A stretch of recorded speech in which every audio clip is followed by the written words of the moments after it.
Well, they were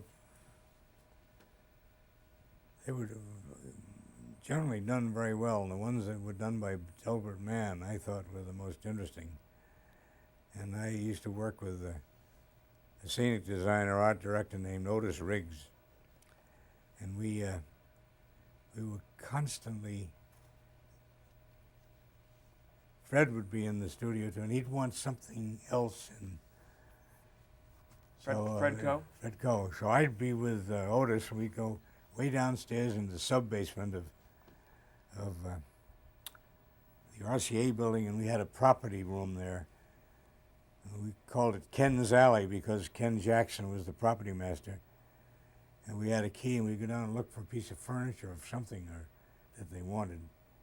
And the basement is where all the sets and all that were stored, or? No, the sets were stored up on the 6th floor, and we used over and over again and repainted, and taken up on the stage elevator to the 8th floor. But this is where the props and stuff. This is where the props were. I see.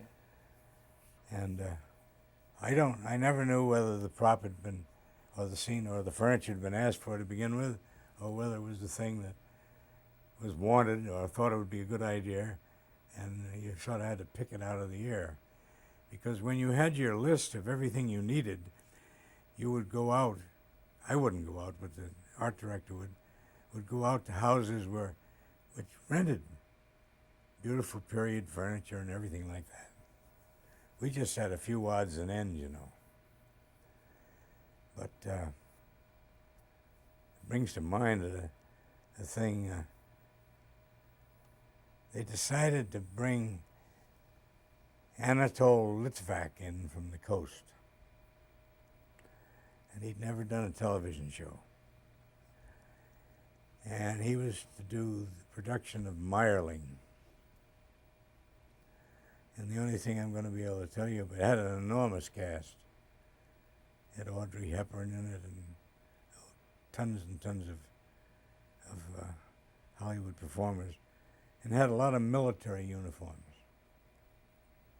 And all of a sudden, the big problem that came up to Otis, although he wasn't the costumer, that came under his bailiwick, was that Mr. Litvak didn't like the brass buttons that were on the uniform. Now, he worked ahead of time on costumes and being dressed and not leaving it till the last day.